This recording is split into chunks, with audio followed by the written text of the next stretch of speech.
What's going on, ladies and gentlemen? Welcome back to the fifth ever episode of OK News. Today we have an interview with an attorney, Daniel Bader, as well as an interview with financial expert Floyd Saunders.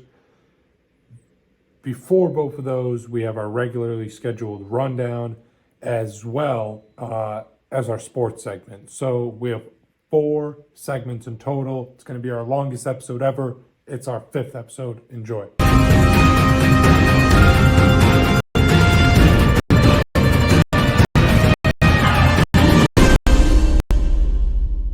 So just to get a little bit of about background about you, where'd you grow up? What kind of Yeah, environment was that? yeah. So I grew up in Ottawa, Ontario, in Canada. Where are you located? I'm in Boston, Massachusetts. Okay, not too far away, not too far Yeah. away. So I grew up in Ottawa in a small suburban area, nothing like privileged, regular two-income family home.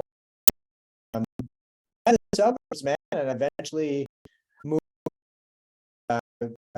moved on to a bit of a bigger in the city, and eventually, Okay. Well, yeah. were you always a good student? You know what? I was a terrible student through most of my childhood and even into middle school and a lot of high school, man. Like I was never really a great student, but I knew that I wanted to be a lawyer um, from a very young age. And I'm talking like 6th grade, 7th grade, maybe even younger than that. And once I graduated high school, uh, I realized that my grades are important, and I was never really like actively like never natural for me to get better, being like a professional student, learning how to get good grades, and I knew that I had to go down this road if I wanted to go to law school, right? So it wasn't like a natural type of thing. No, man, it really wasn't. It was a lot of work. And so I said to myself, well, I'm entering undergrad now, college. And in order to get into law school, you just have to, like I said to you, right? You got to have good grades and you got to do well on the LSATs and all that. So I just something happened, man. I just decided to be serious about life in undergrad. And I started getting good grades and luckily good enough to get into law school. So man, it was a blessing. It was just a decision that I made to get better at being a student, you know. And this was kind of like ties in perfectly to a follow-up question of Yeah, of course, man. was there like a moment that kind of you remember inspired you to go into law, or was it like gradual? You know what? To get into law, it was something that I was fascinated by just by watching movies, man. Like Okay. it sounds so Is there so any particular cliche. movie? No, it was not even that, man. I don't even remember a particular movie, but I remember seeing like on TV shows or like I said, movies Yeah. where the hotshot lawyer is walking into court and he's a stud and he's doing it extremely well for his clients. And I was like, man, that's something that I'd want to do one day, you know? And Okay. I grew up in a Middle Eastern household where like if you're not a doctor or a lawyer or an architect or something of that nature, then you're not good enough, you know. And I know it sounds kind of crazy, but it's really true. And so I got a lot of pressure from my parents to do well, and I was like, you know what? Like if I had to pick between these three, then I'd have to pick the law, like to be a lawyer, because I can't stand medicine and I can't stand Yeah. the math of architecture. So I had to pick something else, right? So it was a lot for me, man. Yeah, I can definitely relate to that. I'm Russian, so my parents Oh, are. there you go. Yeah. My dad's a lawyer. He's IP. So Okay. I'm like in like a pre-law track, but I don't know for sure. I haven't graduated undergrad yet, so I Okay. don't know for sure. But I'm planning on taking the LSAT probably in September, sometime in the fall. Man, it's so funny because you get this weird pressure from your family, and they're trying to always tell you, oh no, we're not pressuring you, we're not pressuring you, but of course they're pressuring you, right? They want, it's like this Middle Eastern culture, and Russian too, and many other cultures, where they want their kids to do well so that they can show off to their friends. Right. Yeah. I don't know if you've ever felt that from your parents. Yeah. 100%. But man, I definitely felt that way. Luckily for me, truthfully speaking, I actually ended up enjoying the law. Yeah. And so it worked out well for me in that sense. You know, I was able to, yeah, I was able to find a way to love the law. And there's a lot of lawyers out there that hate their jobs. They'll never admit it. Maybe some will, but there's a lot of lawyers out there who are unhappy in their careers. But I can confidently tell you that that's not the case for me. Okay. Well, Yeah. who were your role models growing up? My role models growing up, I think if I had to pick like a non-family member, it would be it'd be Stevie Eiserman. And I don't know if you know who that is. I do not. But... That's okay. That's okay. Stevie Eiserman was the captain of the Detroit. Okay. And he was an absolute stud. He was an excellent hockey player, but most important, he was an excellent leader. That the whole team, he led the team to Stanley Cup championships multiple times. So Steve Eisman is if I had to pick somebody as a role model, it'd be him. But internally within my family, I always look up to my dad. And I think a lot of kids do, right? My dad was an excellent provider for our family. He always tried his best. He went to work every day, and he did what he could for his family, despite being what do you call it? Refugee from Iran in the 80s. So he, the typical come here with nothing and build themselves up, and that's what it was. That's what it was for us too. So the fact that he was able to do that is something I'm not sure if I ever told him that, but the fact that he came here with nothing and was able to provide was a big deal for me. And, right. And so that's huge. Yeah. Yeah. And so, now I'm a father of an 11-month-old. So that's really cool. Congratulations. Thank you, bro. Thank you. And so I'm just like, now I got to do the same. And so be that provider, be the leader of the family, which I think my dad was. Of course, I'm always trying to one up him, but that's just how it is, right? Yeah, you always kind of got to do better than like. That's right. That's right. Kind of like the immigrant mindset. That's right. That's right. I'm sure it's the same thing for you. Yeah. And your parents want that for you. I think your parents want you to do better than they did. Yeah. And so that's, I think I'm so far so good. Yeah, it'd be pretty concerning, I guess, if they didn't want that. Yeah. 100%. I'll let my parents be the judge of that.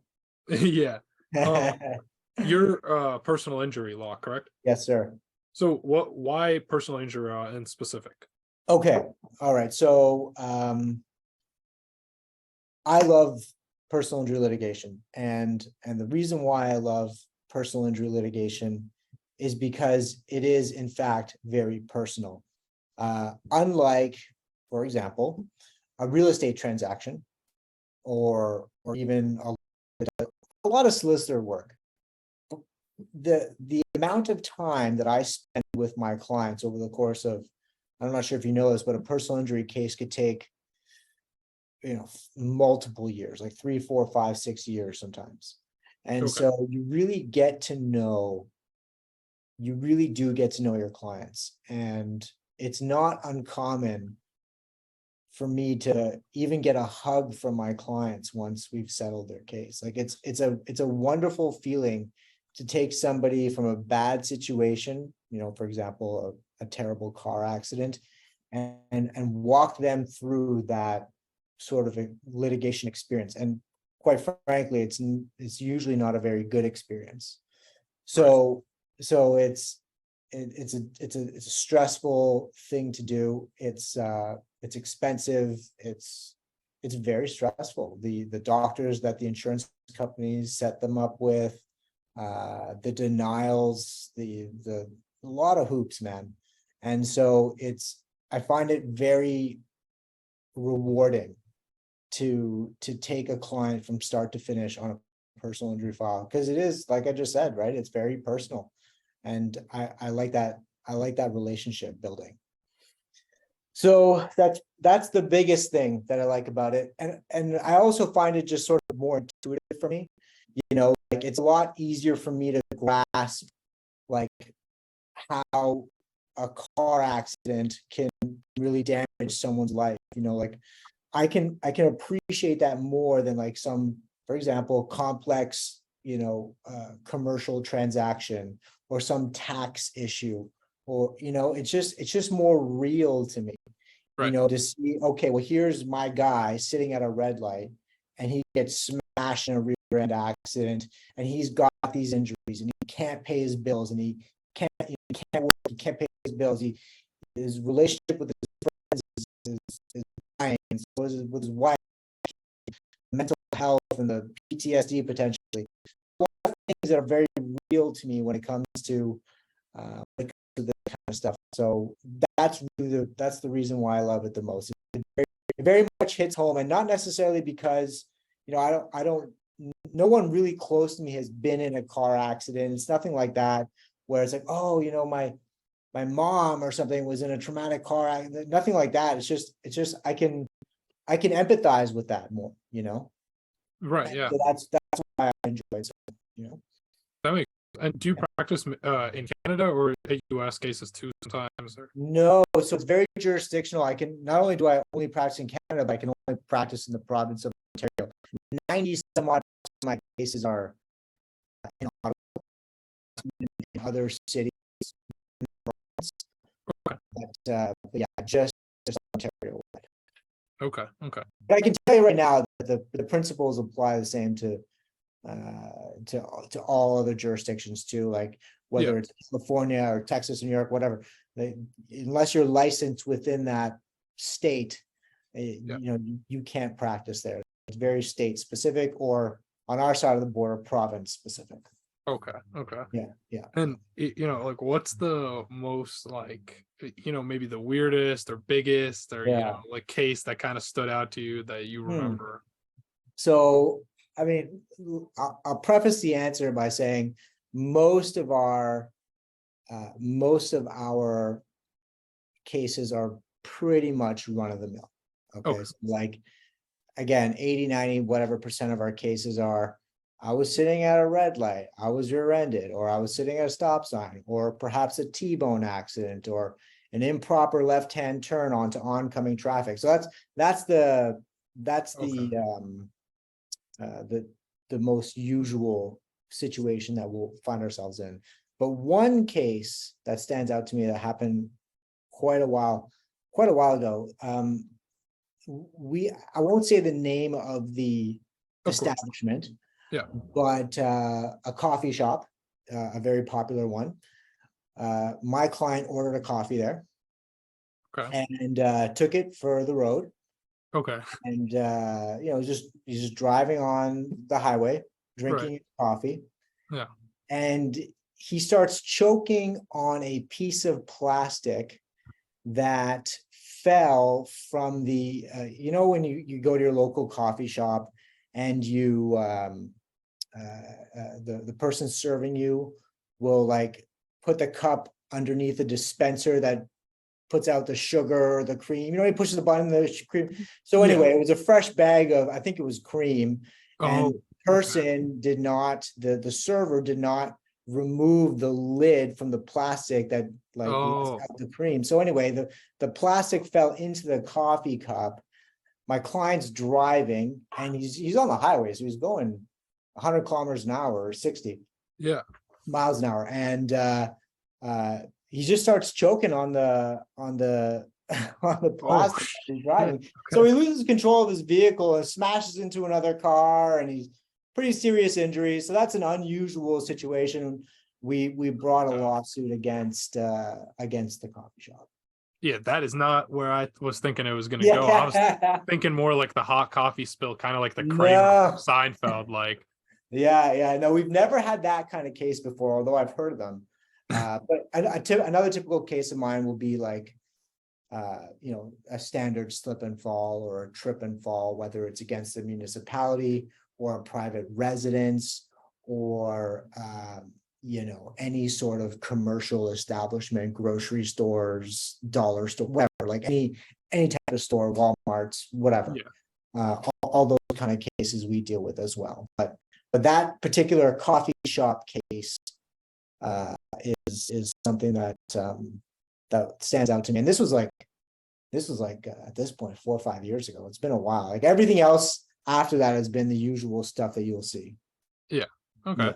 Yeah. So, I mean that is pretty That interesting. is pretty wild, eh? Yeah. But this is just like kind of like more of a personal question. I was interested in, did you after your undergrad, did you go straight to law school, or did you? No, man. I went straight to law school, and this is personal. This is my view on things, and I'm sure there are people who are doing on this, but I find that I think that because I haven't done it myself, I think that if I was to finish undergrad and then start working, it would be harder to go back to school because you sort of fall out of the habit of studying. Okay. And the reason why I think that's the case is my wife had finished undergrad many years ago and only recently decided to go back to do her master's. And I could feel like she was out of practice. I think that she'd admit the same thing, is that she's out of practice because when you're sitting at a desk and studying and not extended period of time, when you're still in that mindset of studying, being in the library, or if you're studying at home, whatever, it's something you don't want to break. You don't want to break that habit, and that's what I sort of came to that conclusion, is just let's just power through school and then get into the workforce. And I can tell you, man, like when I was done school, I was ready to work more than ever before, because it'd been so long. I was like, I don't even know what it's like to earn money. Right. Yeah. So it's so I was like, I was stoked to start working, and so that's basically how I did it. Yeah, that's kind of like what I've been contemplating recently, is because I've heard that too, where it's like, you might not be kind of in that school mindset, that zone, Right. if you take a little bit of time off. But I'm also kind of like, I want to work for a little bit just to see what it's like. 100%. And maybe, everyone's situation is different, right? Maybe you've got a ton of student loans, or maybe you want to save up.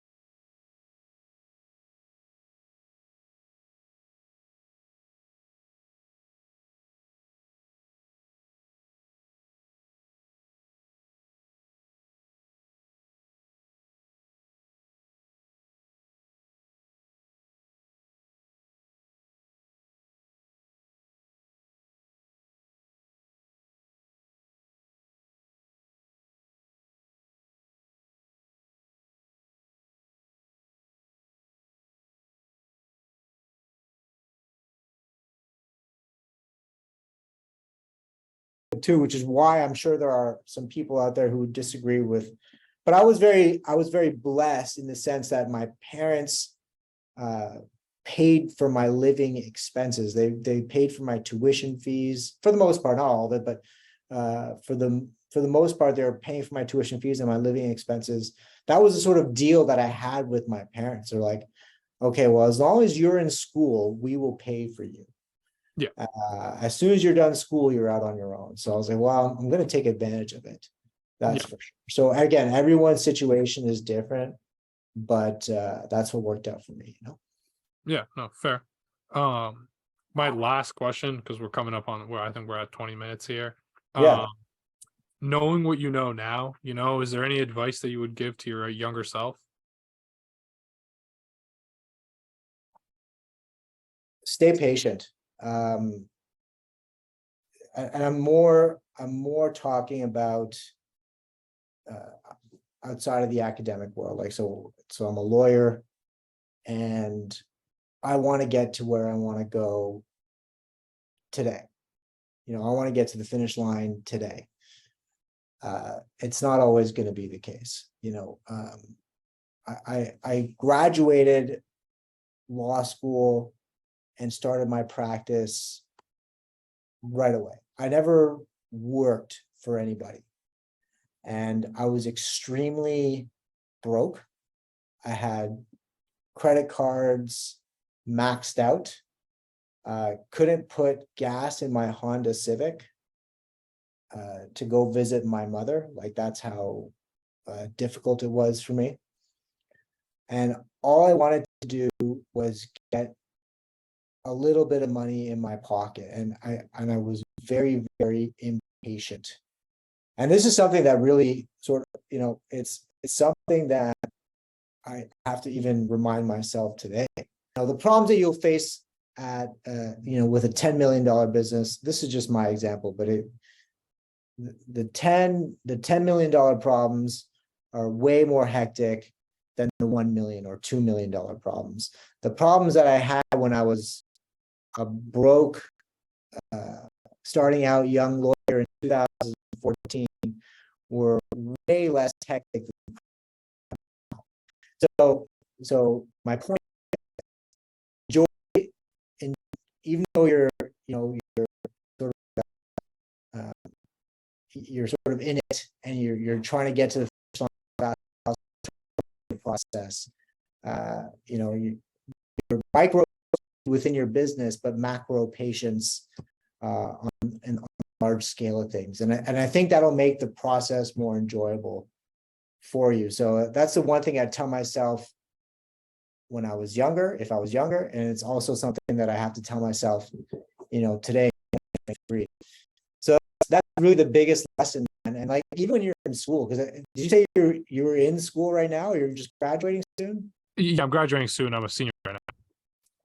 So you'll be graduating soon. You're thinking about law school. You're thinking about what are the next steps are. You're the kind of guy that's always looking forward and what's next thing. But man, just enjoy where you are today as well. And as a student, maybe you're a little bit on, you're broke or whatever. The finances are tight, but just enjoy it, man. It's nice being in school. Like, I miss school. Even today, like, I miss those days when I was in school, because it was more carefree. You know what I'm saying? So that's something that I'd tell anybody who's a student right now. Yeah, no, that's really good advice, because I've been trying to enjoy it a little bit more now that it's my last semester. It's really been kind of hitting, like, where I go to the library and I'm just like, I'm not going to be able to even go here, That's in right. like a couple That's right. months. And you know what, man? Like, a lot of those, and I hate to, depends, but like, a lot of times you'll lose touch with the people that you're around now, right? And you enjoy the moments, man. Take pictures. If you're not in exams, try to go out a little bit and enjoy time with your friends. It's a good time, because again, like, one of those things, as you get older, at least for me, it's just gotten more stressful. Life got more expensive. Life became more stressful, more work, more responsibilities. You start your law firm, just go back to it. Start your law firm. You have no employees. Like, you're not responsible for anybody. I was single when I started my law firm. I didn't have a wife. I didn't have a kid. Now I've got 13, 14, soon to be 15 people that rely on me for jobs, and they use that money to feed their families. That's a very serious thing, and I take that very seriously. And as the business grows, the office grows, there's more responsibility, more mouths to feed. That's literally how I look at it, man. And I take that, I do not take that lightly. No, that's honestly incredible advice, and this has been a great interview. Good. Pleasure. I want to thank you again for taking the time. Oh, man. Honestly, if you ever want to do this again, I'm here. Like, I enjoy it and it's fun for me. Hopefully that was helpful to you and your audience. Yeah, I think And a lot of people will find this useful. I'm always around, man. Yeah, we usually do like a rundown of just like, politics and news that is going on. So, if there's something that's kind of like a legal related thing, that'd be great. If you wanted to come on, talk about it. Send me a message. I'm always around, brother. Okay, cool. Sounds good. Okay, man. Yeah, take care. Have a good one. Yeah, you have a good rest of your day. Yeah, you as well, man. Take care. Bye. Bye. Thank you for taking the time, to talk to me. I really appreciate it. I know Of course. you're busy these days. I want to talk to you about, I saw you just recently wrote this 5 Paths to Wealth. Uh-huh. Yeah, so if you know, like our audience might not know everything about you, but if you wanted to just tell them a little bit about your background and how you kind of got to that step of writing the books. Sure, absolutely. My background has been in the financial services industry for the past 35 or so years. I started as a retail banker. I later moved to the corporate training department at Bank of America. And I went out to New York and started working for Bank of America with some merger activities that they were doing there. And later worked for JP Morgan. I've also been a financial planner and a tax preparer. So I have a fairly broad background in the financial services industry. And I've always had an interest in educating people and helping people understand how to get started with investing. Okay, great. Kind of going off of that, knowing what you know now, is there any piece of advice that you would tell yourself when you were first starting out, maybe like 21, 22, right out of college? Get started as early as possible. Okay. The longer that you have money invested in the stock market or the better the opportunity for that money to start compounding, and that compounding effect that's really going to benefit you over time. Take a long-term perspective when you're investing. Okay. I guess of course things are probably different now than to invest, but if you had to start over this year, what would be like your first go-to moves or investments to make? Or Well, I think that the best thing to do is to start building a core portfolio with investments that you're going to leave there and not touch, right? okay, Things that you can trust will grow over time without taking a lot of undue risk or unnecessary management for. So that's passive index funds. And probably the best place for that is Vanguard funds. Vanguard funds. Okay, and Lowest cost, best returns over okay. time. All right, solid. Fair enough. Makes sense. Yeah. Would you say that when you were younger, you have anyone to teach you all? Like you? I think a mentor is an excellent idea. I never actually saved money. They were managing from paycheck. So I didn't really learn it from my parents. It just was really my own interest, and started studying what millionaires do. So if you do what millionaires do, if you listen to somebody like Warren Buffett, you're probably going to start off in the right direction. Okay. Is there any books maybe that you would recommend? Well, The Millionaire Mind is a good book. Napoleon Hill's Think and Grow Rich is also an excellent book. Dave Ramsey has a number of books out. But there's a number of good books out there. The Richest Man in Babylon is another good book. So, and obviously, 5 Paths to Wealth, my book, is probably one that I would recommend. Yeah. Okay. Well, I mean, that's a good recommendation. And what do you think about right now, with the cryptocurrencies and all of that? Were you ever an investor in any of those, last year or the years before when it was really getting popular? Now we're kind of seeing it take a dip, but. Well, I think there's a couple of things to take into perspective there. First, you have to decide what kind of investor you want to be, right?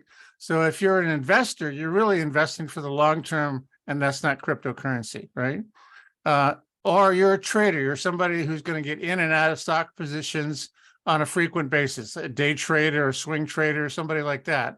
or you're a speculator, somebody who wants to look at something that you think is going to go straight up as rapidly as possible, and you're going to get the best returns from that. And there's always people that are out there who say, well, I made $15,000, I made $50,000, I did it in a few weeks because they bought at a certain price and they sold at a much higher price. The problem is that the prices of cryptocurrency can go down very rapidly, just as fast as they grow up. So I think it's speculation. And, at my age, I'm not really getting into speculation very much. Might be appropriate for somebody who's younger and can afford to lose their money, but you have to realize that, that's a risk investment and you have to keep an eye on it. My perspective is make it simple, invest in things that are known and proven over time, and you don't have to be as concerned about it. You don't have to watch it every day. Okay. What do you think about gold for a time like this where there's a possible, talks of a possible recession coming up? Stocks like JDST, like a gold index or something like that. Are you a gold believer? Because I've seen some people criticize the gold investment. Some people are really, strongly support it. But I think gold is primarily a hedge, right? So you wouldn't want to put all your money into gold, right? But once you establish your core portfolio and you have some good performing index funds or some dividend paying stocks, then it's fine to have some money in gold because that's going to typically operate in an inverse fashion to the cost of other things, right? Right. It's just like investing in gold, oil, for example. Oil is something that will go up along with inflation. Or if you're, to me, investing in an oil stock is a way of paying for the gas that you buy at the pump. okay. Right. Yeah. Investing in gold is a way to protect yourself in case inflation eats away at all your savings. But don't put all your money. Don't put all your money in gold. Put 10 or 15% of what you have, depending upon your age, and decrease that amount as you get older. So it's kind of like an insurance, if you will. Yeah, exactly. A hedge is basically an insurance policy. Okay. Great. And right now, I mean, obviously there's a lot of news. You probably have seen it with, the Silicon Valley bank failures and all Right. that. How do you think that plays in? Should normal, everyday Americans be worried about their bank failing, or is this more of like targeted towards that Silicon Valley bank kind of client? Depends on who you are and how much money you have in your bank and what bank you have your money in, right? If you're a couple or a married couple or an individual and you have less than the FDIC insurance amount, even if that bank were to fail, you're going to get your money back fairly quickly because you Okay. get your money back through the FDIC.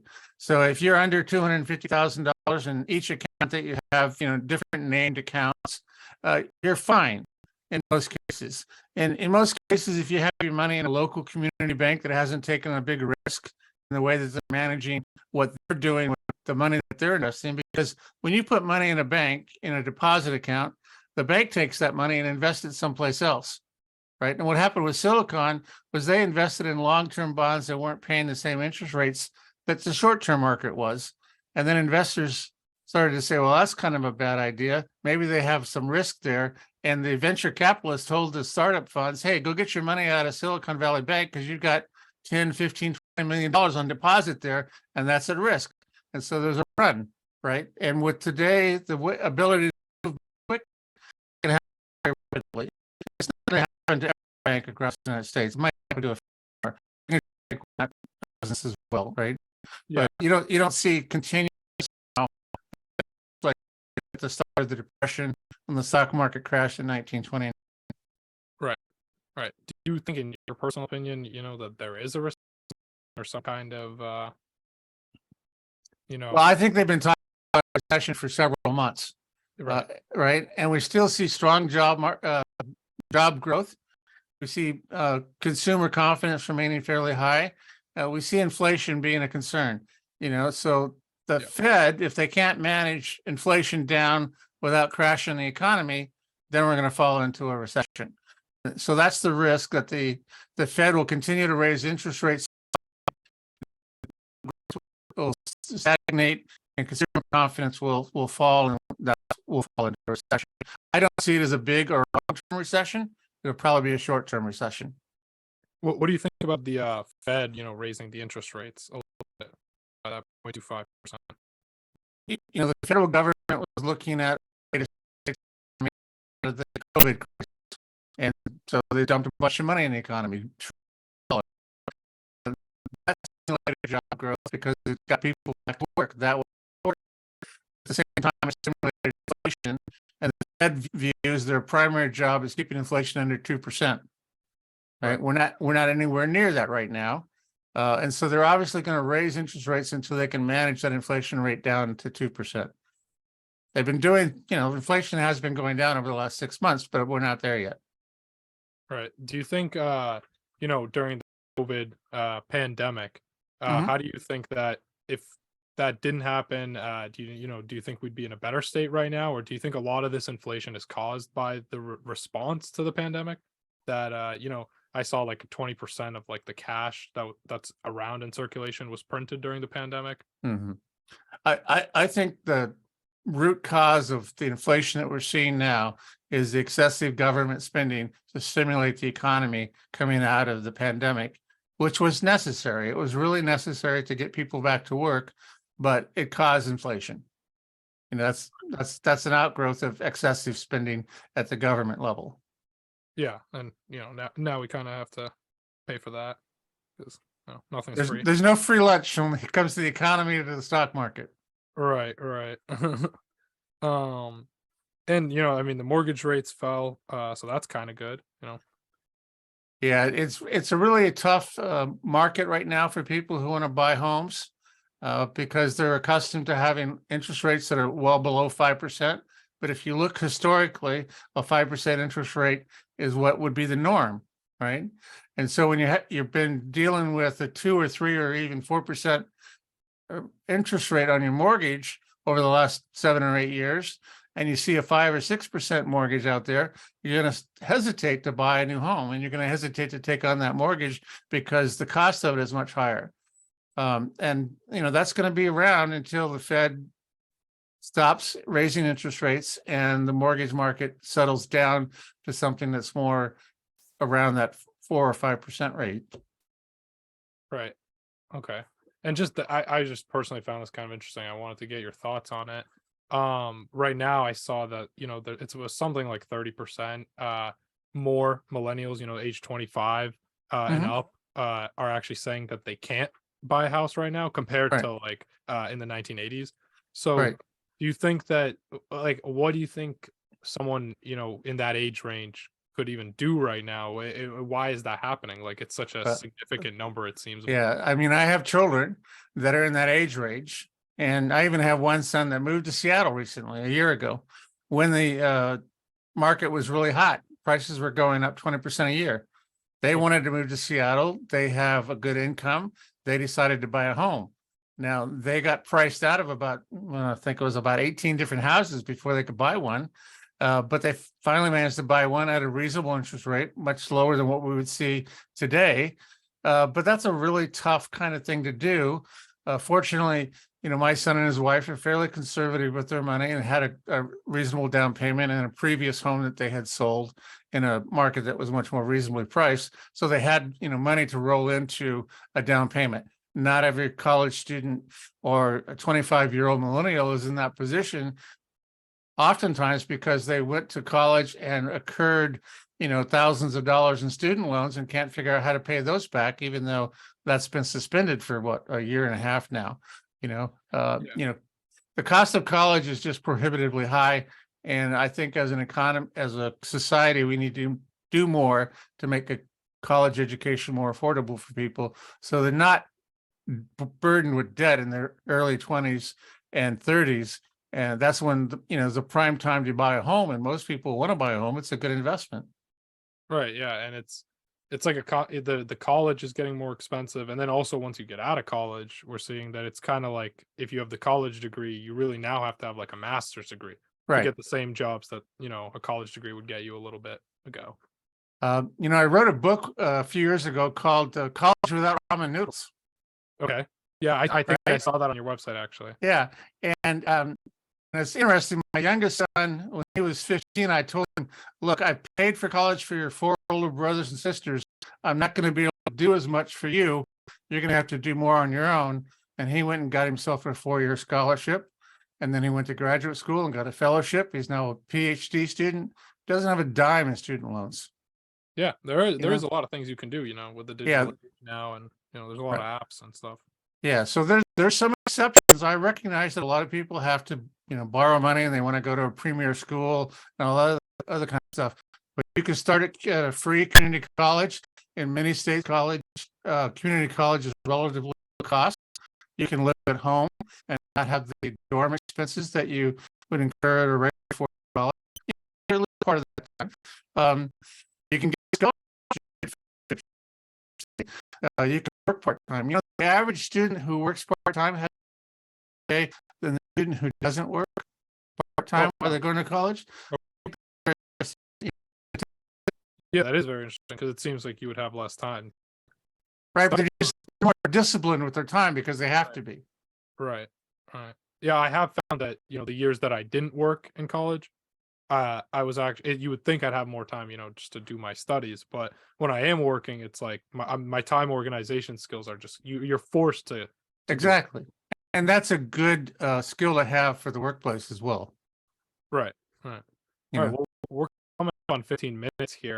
That'd be like the first segment of our show. If you have anything that you would want to, say for the closing segment and just promote, if you have any books that you're working on or anything that you would want to share with the audience. Well, I did publish the book If I Passed the Wealth last year. It talks about the idea of passive funds, dividend growth funds, working with the purchase funds where you can buy on a reinvestment basis, the DRIPs, and ways to invest in real estate, which is basically a real estate investment. So I all those in much detail and the ways to get started. Coming out in the next few months, probably in May, I'll have a book called the Introduction to Investing or Investing for Beginners, which is intended for people like yourself who might only be starting out and not knowing where to get started with investing. Yeah, no, that sounds like that would be right up my audience's alley there. Yeah. But so that'll be up on my website in May, and my website is reallysimpleinvesting.com. Okay, reallysimpleinvesting.com. All right, you heard it here. Well, thank you so much for your time, and I mean that was great. Yeah, you're welcome. Thank you for having me. Thank you. Yeah, I'll cut it right there, so the recordings it'll be edited out from here. Okay, great. But yeah, thank you. I really appreciate it. Absolutely. Thank you so much. And you'll give me some information as to where this would be available when it goes live? Right, I'll send you the link immediately. All right. Yeah. Pretty much Excellent. whenever it goes live. As soon as it goes live, I'll send you over. So, Thank you so much. yeah, thank you. Have a good All day. right. You do. Take care, Sam. Thank you. Bye.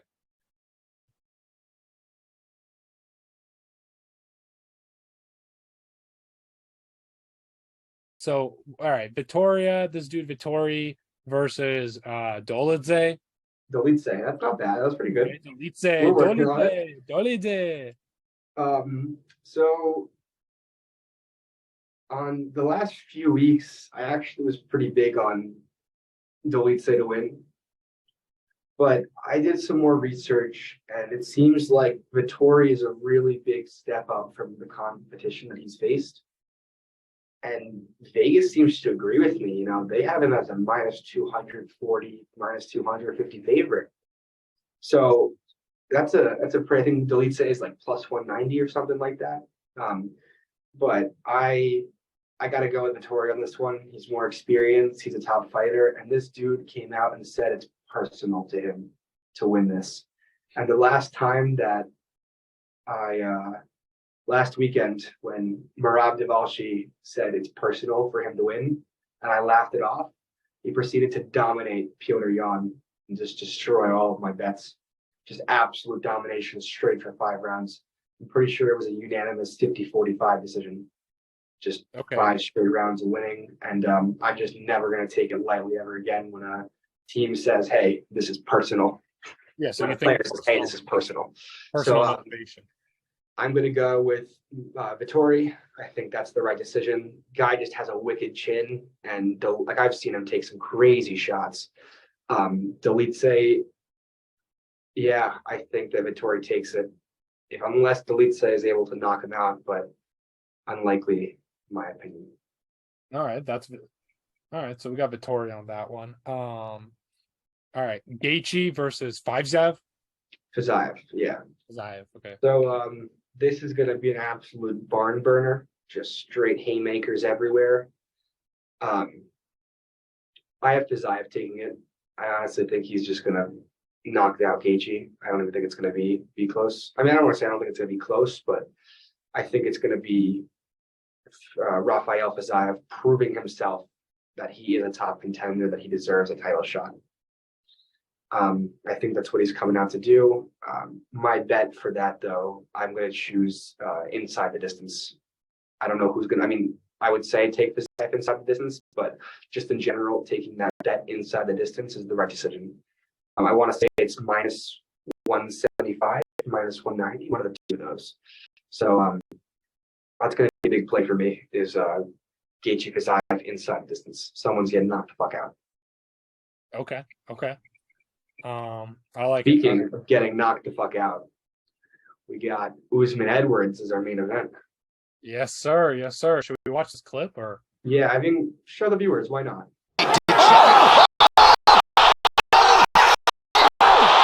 Yeah, so there it is. That was the last. You know, we had Edwards. Coming in for a good first round. I think he won the first round. And because he was in Salt Lake City, Utah, I think the altitude got to him and really gassed him out.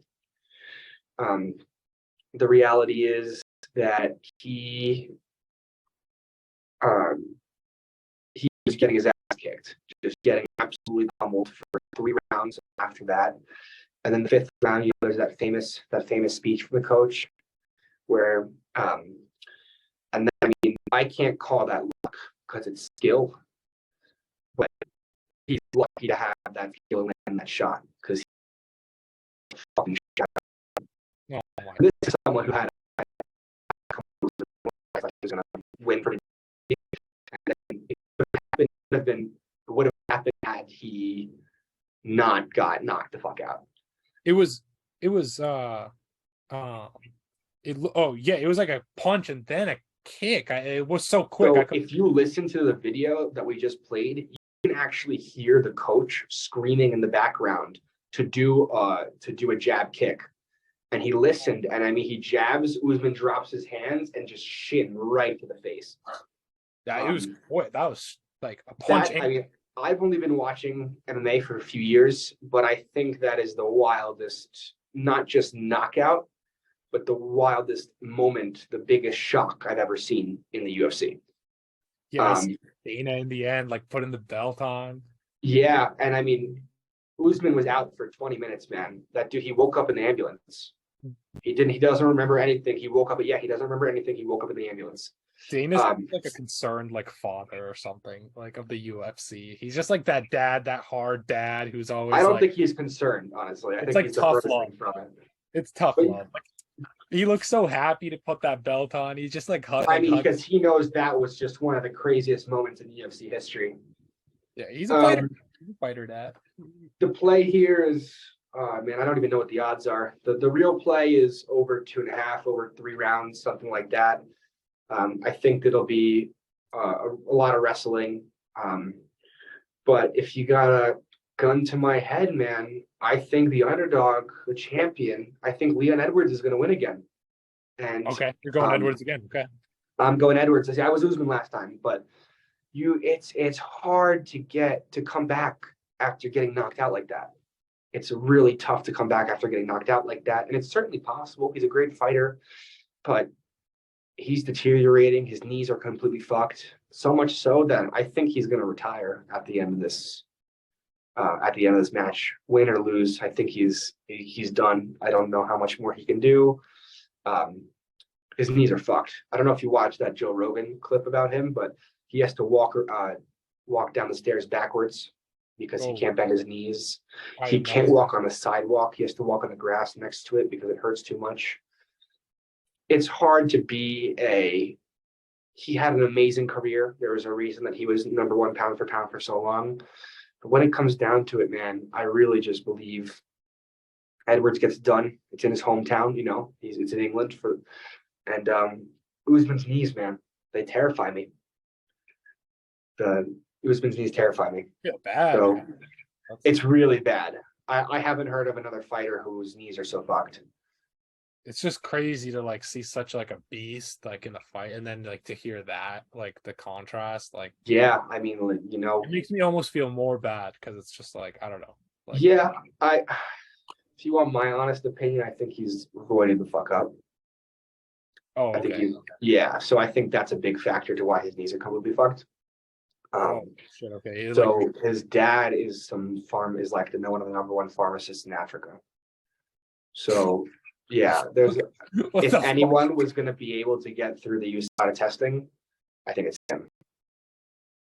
All right. So he's got a little bit of like that.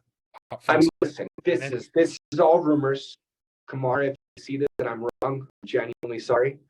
But if you ask me, man, his body physique is not normal, and I almost didn't believe it actually for a while when everyone was telling me, "Oh, he's on roids." But then I found out that his dad's like a top pharmacist in Africa, and I was like, "Oh, fuck." I mean, he's got a plug. He's literally got a family plug. I was seeing Yeah, on anyone can pass those tests with flying colors. It's going to be him. If you look at his stomach, there's also all sorts of little markings that are like signified needle markings from EO and whatever. that's a Um, yeah, what the fuck. I don't get why people would take steroids. Honestly, I don't get it. But I mean, listen, if it made you one of the best fighters of all time, I have to get it, right? I kind of first, but I don't know. I don't support cheating. That's why I can never fully respect John Jones. I was seeing. So I gotta say, John Jones is the test that came up positive wouldn't be a negative test because it was such a small quantity. Nowadays, that would be an allowed amount of roids. Talk about with this other sports guy, he was a football player, about all this drug shit and like how they get around it. And he was saying all these motherfuckers have been on NAD for like 3 years. Like they have a lot of like side legal ones that aren't necessarily like almost identical in the vein, straight up IV. Like he was talking about football, but he was saying all his UFC friends were also doing that shit. Like it's like I guess like you can't really Well, blame it was no everyone's doing secret that all the UFC fighters were doing that. But then I want to say it was like 2015 or something, and they started testing them. They basically, the USA Drug Administration, I don't know if they made a deal or they forced the UFC or the UFC wanted to do it with them. I have no clue, but they essentially started testing them. So all these random guys fail, and a lot of those people, like for example, Brock Lesnar. That dude was so roid. You know who Brock Lesnar is? He I've was heard a the former name. WWE wrestler, and then he did UFC as well. That dude is so roided up. He would not, if he would never be able to fight again, even if he was still on the younger side, because he's so roided up. You know, after whatever 2015, I'm pretty sure there was a lot of fighters. You look at Alistair Overeem. I'll show you the before and after picture sometime, Sam. But it really, yeah, he just kind of got his he just so roided up, and he actually just failed a drug test like 2 weeks ago. He's had like every single win he's had in the last 5 years taken away from him because he's just always on roids. Like I don't understand what this dude is doing, why he's even like trying to fight legally, because this is a boxing match, but they took him away and they suspended him from boxing for a full year. Let me see if I can, for the viewers, Alistair Overeem. Well, you can just send it to me and I'll throw it up right now. You can send it to me after. Sounds good. I will.